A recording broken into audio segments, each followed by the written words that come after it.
Look at how we treat a sick human body today. We approach it like a mechanic approaches a broken engine. We swap out the bad valves, flush the fluids, and patch the faulty wiring. We owe this entire framework to one man, Hippocrates. Every doctor on earth swears an oath to him, honoring him as modern medicine's founding father. But history leaves out a crucial detail. This celebrated legacy is built upon a calculated intellectual pivot, a move that history has largely obscured. In the centuries before him, health functioned as an active dialogue with divine forces. Healing involved trance states, acoustic resonance, and the connection to forces far beyond our biology. Hippocrates replaced that dialogue with a monologue of physical facts. He didn't simply discover medicine, he executed a secular coup against the metaphysical world.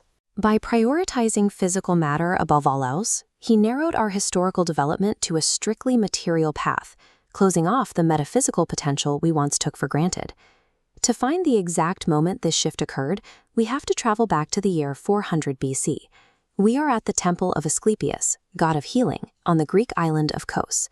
At this time, the standard of care is a practice called incubation. Sick patients sleep deep inside the temple walls, waiting to receive a sudden energy shock or a divine vision to trigger their recovery.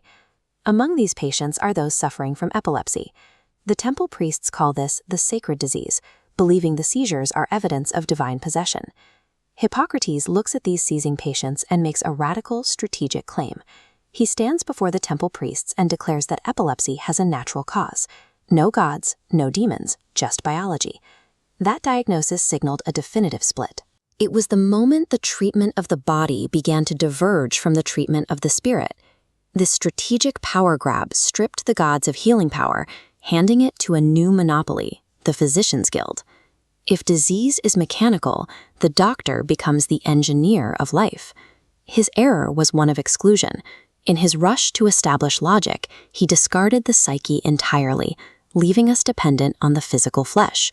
This maneuver gave us a way to reliably cure physical symptoms, but it reduced us from active participants in universal energy into passive biological patients. Imagine we could rewind the clock back to that temple on Kos, but this time, instead of declaring war on the metaphysical, Hippocrates applies his analytical mind to systematize it. He codifies the magic. The timeline branches instantly. By 100 BC, Roman legions aren't carrying woven bandages into battle. They rely on trained resonance healers, soldiers who stop severe bleeding through focused psycho-kinetics. Fast forward to an alternate 1500 AD. Leonardo da Vinci isn't dissecting corpses to map muscle fibers. He's charting the meridians of the human energy field, teaching populations how to maintain harmonic immunity. In the modern day of this timeline, you won't find a single pharmacy. Cities are designed around acoustic architecture, using specific geometric shapes to amplify cellular regeneration. There are no silicone microchips. Their computing is biological, and their internet is a telepathic network, maintained by highly trained cognitive mediums. In our reality, we build external machines to serve our failing bodies. In this alternate timeline, humans evolved themselves into the ultimate machines. But we must return to our reality, a world governed by chemical compounds and massive pharmaceutical infrastructure. We cannot deny what Hippocrates' rational choice achieved. That focus on physical matter gave us antibiotics, life-saving surgery, and doubled our average lifespan. But there is a lesson in this trade-off. When you force a chaotic, mysterious system into strict rational rules, you subordinate it. You put a ceiling on what it can ever become. Hippocrates made a choice.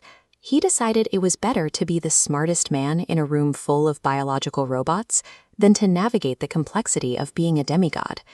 We mastered the mechanics of survival, but we paid for it by forgetting how to transcend. The future of medicine depends on recognizing the body as a complex symphony, one we have yet to learn to conduct again.